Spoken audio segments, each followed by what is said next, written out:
after nung pagharap mo dun sa House Justice Committee, nilatag mo yung lahat ng mga sa tingin mo yung dapat na mailatag na, ano nang sumunod sa isang Senator Antonio Trillanes? After po nun ay syempre ang ina-anticipate natin kung ano yung magiging reaction ng publiko at ng mga kongresista. At base dun sa mga napulsuhan natin, kumbaga game changer yung una yung kay Madriaga, mabigat na yon, yung mga Mary Grace Piatos, mabigat. Then ito yung sa bank accounts, yung ill-gotten wealth, talagang siya. Nakita ko yung mga reaction ng mga kongresista doon, parang namangha sila doon sa confirmation ng AMLAC at talagang nagkaroon sila ng kumpiyansa na pagsulong nito at pag-transmit ito sa Senado. Tapos itong April 29 na-review kumbaga yung mga video ni Sara nung nag-meltdown siya.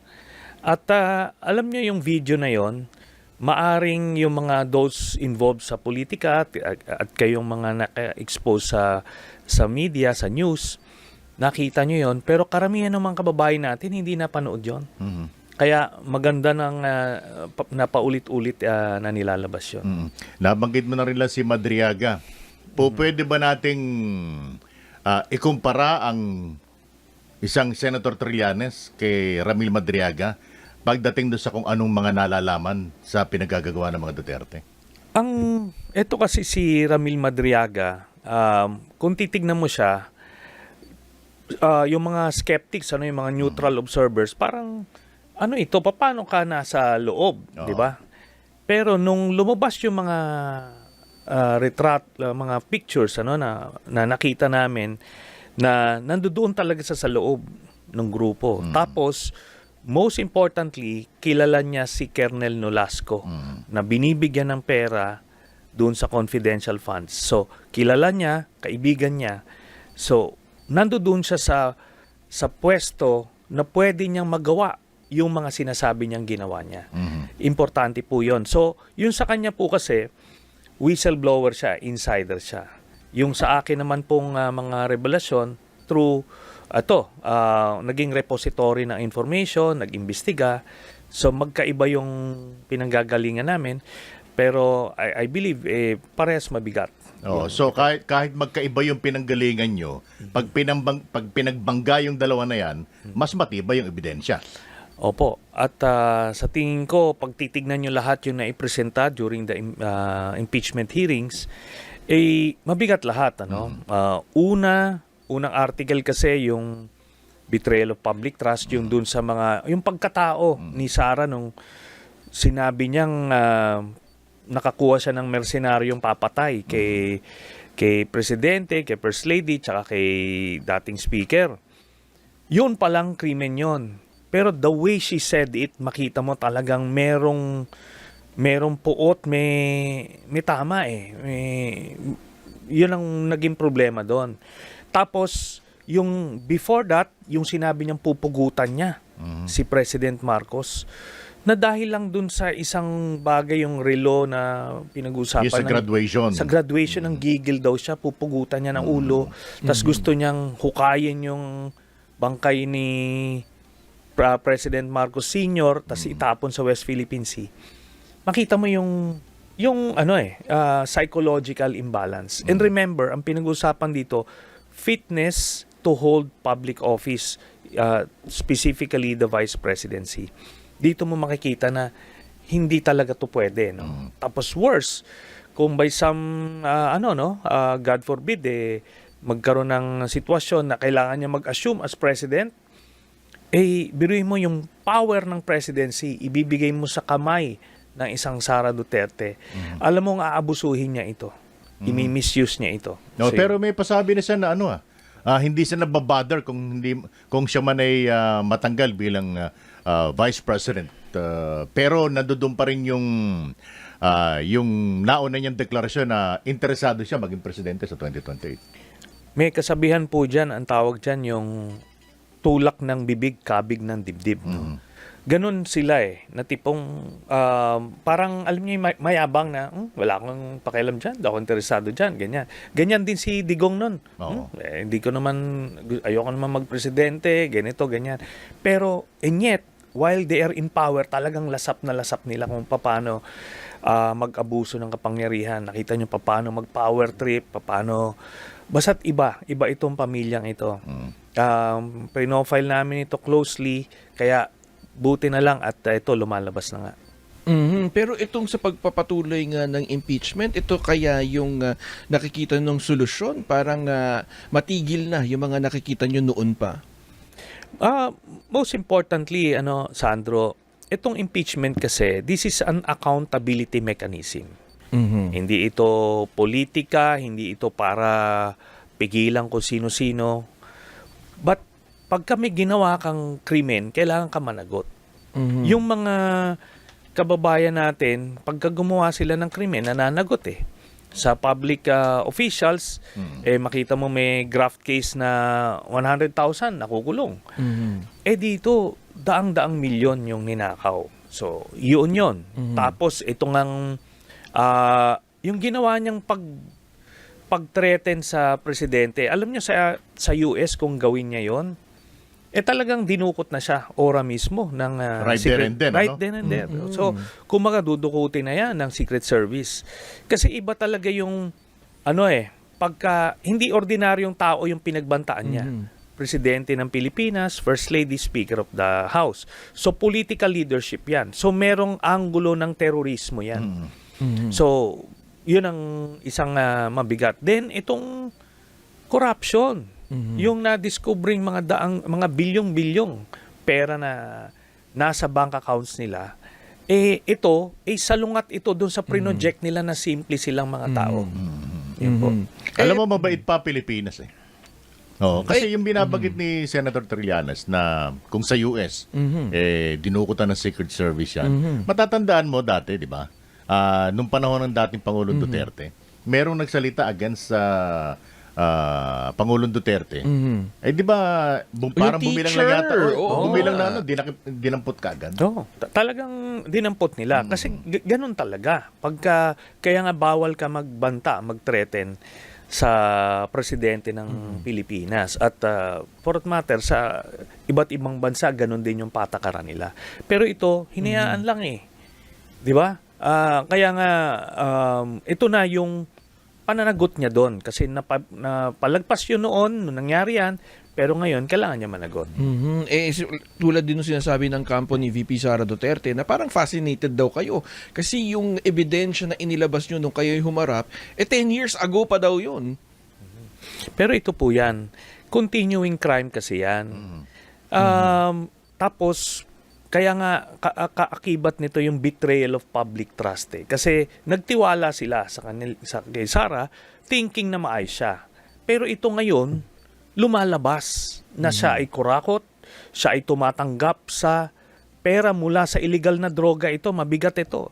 Talagang betrayal yun, lalo na sila, yun ang branding nila Di ho ba? Simpleng mga tao, tapos galit sa droga. Ito, baliktad. Yun ang betrayal of public trust. Kaya yung sinasabi nilang technicality na dapat yung actions lang nung 2022 nung siya ay vice president, yun lang dapat ang sakop. Pwede yun sa mga official actions na questionable. Pero sa ganito, corruption, tapos mga high crimes, hindi po. Kasama yung continuing crime po yan. Baka naman para sa kanila may effectivity yung mga ebidensya. Hindi, panis na May expiry date? Ano yan? May expiry date.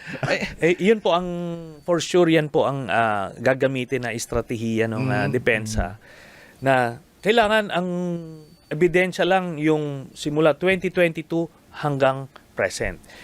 Pero kailangan i-assert ng prosecution yung salin, yung ill-gotten wealth, continuing crime yan. Tapos kung nangurakot ka noon, hindi ka ibig sabihin absuelto na nung naging vice president ka, hindi. Dahil lumipas na yung panahon. Tuloy-tuloy yung corruption na yan. Tsaka ultimately, sa mata ng publiko yan Sila maghuhusga, kasabay nila tayo makikita yung mga ebidensya. Itong mga sinasabi ng mga political analyst, Sentry, ito palang dahilan kung bakit maaga siyang nagpahayag ng kanyang pagkandidato sa 2028 para takutin yung mga congressman. Kasi nga naman, it's either kakampi kita o hindi. Kung kaya't itong mga kongresista, dalawang isip kasi pwedeng kapareho nung ginawa nung huling eleksyon. Nagkaroon ng negative campaigning mula dyan sa kampo ni VP Sara Duterte. Yung mga nag-push talagang nagsulong ng impeachment niya noong unang pagkakataon. Ano pong sa palagay ninyo, naging epektibo po ba yung ganyong Tsaka estratehiya? factor ba yung ganong Oo, strategy? Alam nyo ho, kung wala kang depensa sa ebidensya, ganun na lang ang gagawin nyo. At initially, talaga marami ring kongresistang natakot na tipong, kasi yung simpleng implication niya na tipong, ako na siguradong magiging presidente na ako by 2028, kaya pagka nagkamali kayo, babalikan ko kayo. Parang ganun yung implication. Pero, di maraming natakot. So, in a way, naging effective nung simula. Pero nung lumabas yung mga ebidensya, I was there nung yung April 22, nung pumunta ako sa Kongreso, nakita ko yung reaction ng mga kongresista eh. Nakita nila yung smoking gun. Na alam nila, pag nakita ito ng general public sa Senado, sa impeachment trial, talagang bibitaw sila lahat kay Sara. Kaya yan, naging the tide has turned, so to speak. And as a result, fast forward tayo, na pumasa sa Justice Committee itong mga articles na isinampa against VP Sara. Mukhang uusad na sa plenary Sa dahil plenaryo. naikalendaryo na ng Committee on Rules. Rules. Anong po pwede nating asahan naman? Kasi yung sa plenary, hindi lang mga miyembro ng committee Kumbaga buong miyembro na ng Kongreso. Anong nakikita mo dito, Senator? Base po sa mga impormasyon na nakakalap natin, talagang lagpas na sila dun sa minimum requirement na 1/3 na mga miyembro ng House of Representatives ang kailangan to transmit. So nalagpasan na nila yon, pero kailangan pa rin kasing pagdaanan yon obserbahan yung proseso, eventually matransmit nga sa Senado. So yan ang inaasahan po natin sa May 11. But for sure, ngayon maraming taktika na ginagawa kung paano nila mapipigilan yon. Isa na nga yung na-mention nyo kanina, yung TRO, no? Pero wala na eh. So tignan natin kung ano pa ang mga huling barahan nila. Hindi po ba sa pag-usad nitong impeachment complaint laban kay VP Sara Duterte ang huhusgahan din ng taong bayan, hindi lang ang pangalawang pangulo, kundi yung dinaanan din ito ang Kamara at ang Senado? Actually, lahat dito ay babantayan ng publiko kasi itong mangyayari impeachment, this is democracy in action, ano. Ito ay nakasaad sa ating saligang batas. Ito yung mga instrumento para mapanagot yung mga nagmamalabis. So, itong proseso na yan, nandiyan po yan. Kailangan natin pagdaanan yan. So, titignan ng mga tao yung ano ba ang mga akusasyon, kumbaga, ni-railroad ba ito ng House? Titignan nila yung Senado kung ano ba ito, biased ba sila na hinaharang nila yung paglabas ng ebidensya kagaya nung panahon ni dating Pangulong Erap Estrada. So, but ultimately, nakatingin yung mga kababayan natin doon sa ebidensya. Titignan nila kung totoo bang nagkasala itong si VP Sara. So, yan, in its totality, that's how it should work. Alright. Lundag naman tayo. Sabihin natin sa Senado naman tayo. Naging part kayo ng opposition when you were at the Senate. Tama ba? Opo, Oo. opo. Curious lang kasi ako dahil yung isang senador ngayon, active senator, who belongs to the opposition, ganun ba talaga ang trabaho ng isang nasa oposisyon na whatever kung ano man ang iyain niya sa Senado, ang trabaho nila is to oppose. Kontra. Oo, kumontra ng kumontra. Hindi po, no? Kasi dapat yan, kung sa pulisiya, titignan mo yung mga pulisiya nakakatulong naman sa bayan, ba't mo kukontrahin? Mhm. Pero doon sa salungat, doon sa mga isinusulong nyong advokasya, yun yung kukontrahin nyo. No, ako, alam nyo, when I was in the Senate, nung panahon ni Digong, ini-expect nila lahat ng gagawin ng Duterte administration, kinukontra ko. Pero alam niyo ba, ni isang budget ng Duterte administration hindi ko kinontra. Dahil ito yung instrumento para ma-deliver yung serbisyo sa bayan eh. So ang assumption kasi noon, yan yung priority ng administration. Kung saan yun, yun yung may presumption of regularity ka. So ako wala akong inopose ni isa doon. May mga pinalipat ako para yung mga kulang sa atensyon na kailangan mabigyan ng atensyon, napalipatan natin ng pondo. Pero yung pag-oppose in general, hindi. So ganun dapat yon. Kung nakabantay ka lang kung merong pagmamalabis, doon ka ngayon kukontra. Pero pagka wala at magbebenepisyo yung bayan, hayaan mo. Ganun po yun. Ang tinutukoy natin si Senator Robin Padilla. Di ba? Pero hindi kaya ngayon pa lang alam na natin, bagamat given na raw, di ba? Kung ano yung magiging boto niya. Parang ngayon pa lang pinaparamdam na niya kaagad. Ganun po yan. Gagayang na nung nasabi ni Sandro kanina na hinuhusgahan lahat eh. So, sabay-sabay kasi tayong makikita yung ebidensya. Pag maliwanag yung ebidensya rito, na talaga nagkasala si Sara, pero nag-acquit pa rin sila, sa kanila magre-reflect yun. Sila rin ay mahuhusgahan na kahit pala kriminal, kakampihan mo. So, anong klase ka? So, yun na lang po yun. No. Ito yung sinasabi natin na yung panunumpa, 'di ba mag-take ng oath di ba? Tungkol sa dapat ay makatarungan, makatwiran, na nasa tama ebidensya, neutral, etc. Pero at the end of the day, yung alliances 'di ba? Iyon ang parang nakikita nating ngayon pala parang tumitimbang na yung pagiging yung alyansa niya doon sa ilang mga senadors, di ba? And kaya nga ang tanong, bayan o sarili? Yan. Base naman po sa aking experience dun sa corona impeachment, dun sa bago pa magsimula yung corona impeachment, yung mga analysts, ganun din, nagbibilangan, ilan yung leaning acquittal, leaning conviction. Sa unang bilang nila, talagang higit na mas marami yung leaning acquittal. Pero nung lumabas na yung ebidensya, nawala yun eh. Kinalaunan, 20 senators yung nag-convict, 3 lang yung nag-acquit. So, nasira din yung pag-analyze nila noong una, na yung bilangan nila noong una. Kasi ang botohan isa dulo after presentation of evidence. While siguro yung iba talaga ay based talaga sa kanilang loyalty magde-decide, pero yung mga bukas pang isipan ay masisuwayan ng ebidensya either way. Kaya importante pong matuloy po yung trial. No. Well, kung sa pasya ng RTC ay wala silang jurisdiksyon, ang ano po ba ang maaaring gawin na ng Kamara dito? Will you be able to, well, kung anong gagawin nyo doon sa records na yung pinapaharang nga ni Attorney Carpio? Will you just leave it sealed na muna and wait for the articles of impeachment to be transmitted to the Senate?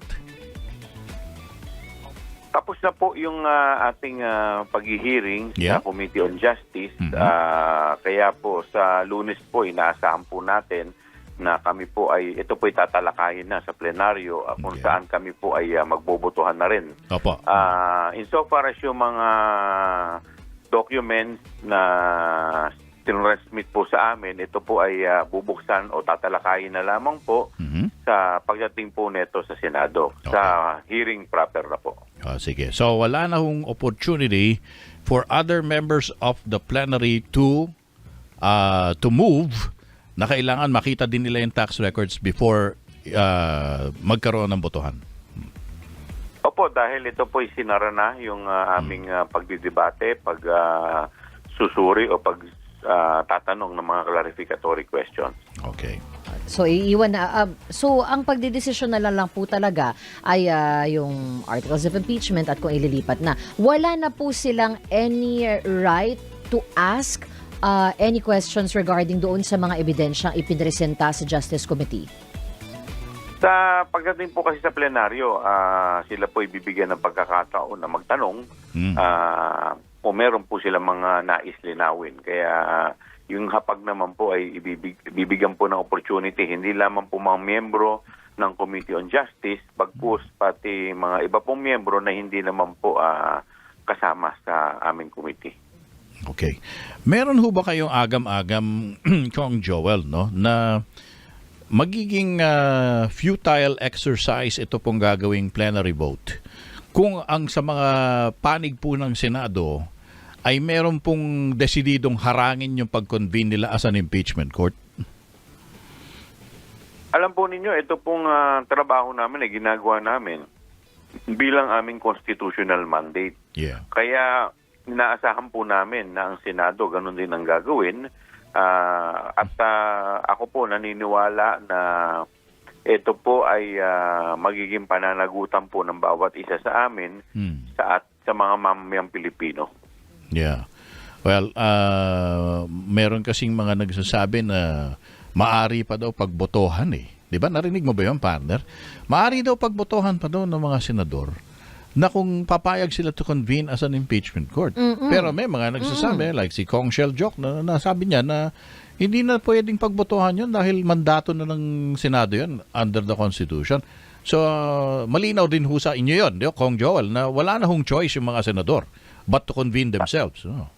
Tama po. In fact, ang nakalagay nga po sa ating saligang batas ay dapat mag-convene sila forthwith. Nandun Ibig na. sabihin, immediately. Hindi na po option o hindi po nila dapat pinag-iisipan pa kung sila ay magko-convene dahil pag ganun pong ginawa nila, para pong pinagtakpan po nila yung accountability ng respondent at magkakasala po sila sa taong bayan at sa ating saligang batas. Theoretically lang, partner, saka Kong Joel, faced with that possibility, dahil nire-raise naman ito ng ilang mga senador, even Senator Ping Lacson raised that possibility. Ano ho ang maaring hakbang na gawin ng Kamara pag nangyari yun? Well, hindi pa po namin ito pinag-uusapan dahil with all due respect naman sa ating mga senator judges na uupo bilang taga-hukom nito, ay gusto po namin at inaasahan po namin na sila ay magiging impartial politically. Okay. Ito po yung naging usapan din namin kanina with Attorney Tranquil Salvador. Na-raise din kasi ito na maari ngang may kumontra sa Senate.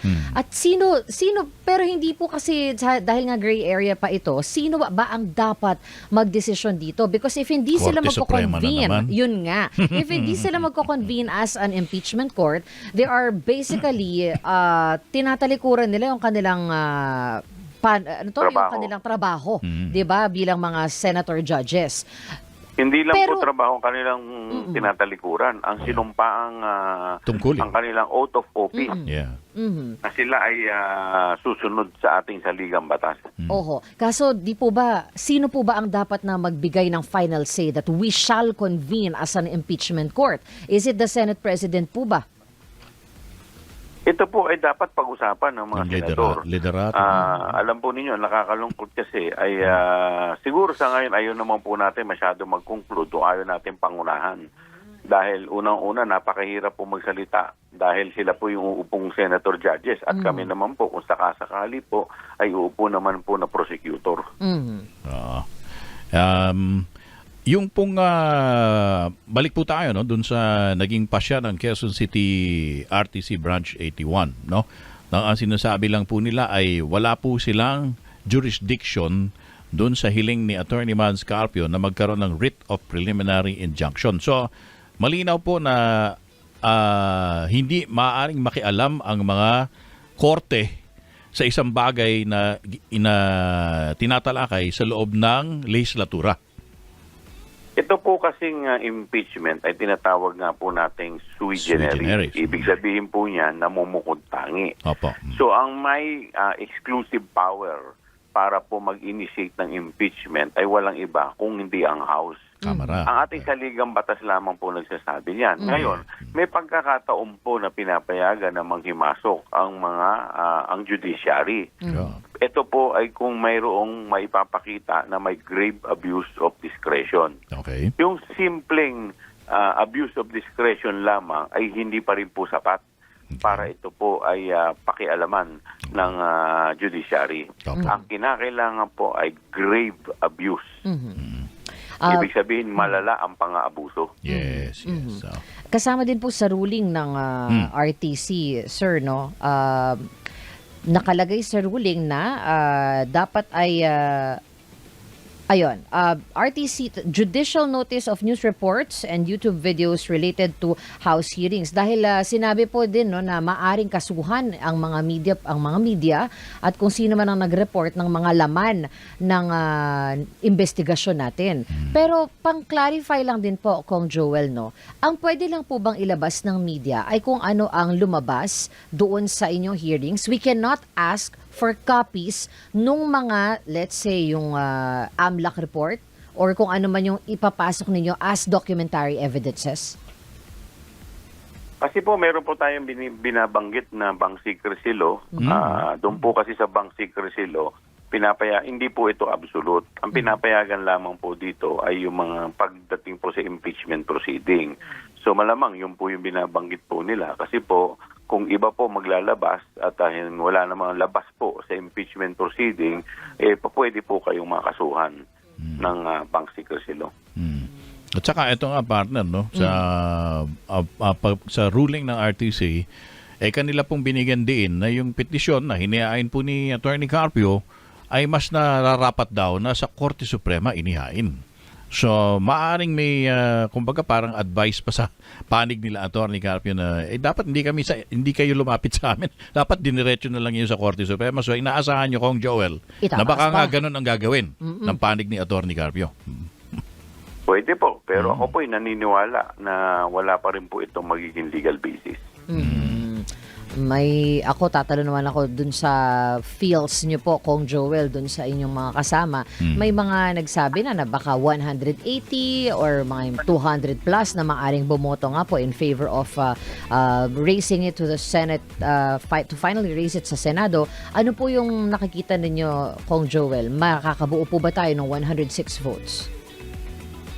Tingin ko, aabot po baka pumalo pa po ng mga 200. That's more than enough. Needed. More than enough po. More than enough. Kinakailangan na 106 votes. So wala po pala talagang nanginginig na kongresista Yung na sinabing, daw. na wala kayong magiging pondo kapag kayo'y pumirma dito. Ganon. Alam po ninyo, ang tanong po kasi ngayon pagkatapos pong ilabas lahat ang mga ebidensya, nakita po natin, sumisigaw ang ebidensya. Samantalang ang respondent naman, ang vice-presidente, ay kahit na isa, wala naman pong inihaing na ebidensya. Ang tanong po ng taong bayan, bakit ka boboto ng no? Bakit? Papaliwanag mo rin yon pag Opo, kasi tumambad po sa atin yung numero, 6.7 billion. Tumambad din po sa atin yung SALN na zero declaration ng cash. Samantalang lumalabas po sa AMLAC report ay mayroon pong 6.7 billion na transaction na pumasok at lumabas sa kanilang bank account. So ngayon, ang tanong, paano mo po sasabihin na walang probable cause? Gagamitin nila yung pahayag na glitch daw. Computer glitch. Alam po ninyo, sinasabi po nilang glitch. Kahit po sabihin natin yung 2 billion, 6.7 billion po yung pinag-uusapan.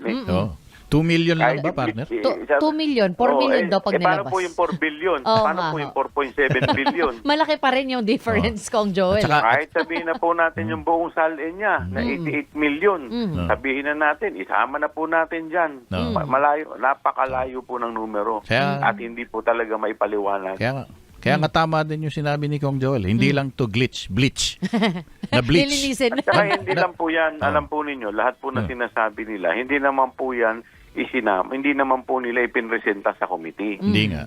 Kaya sa ngayon, sasabihin po natin, lahat po yan ay kwentong kutsero. Kaya nga.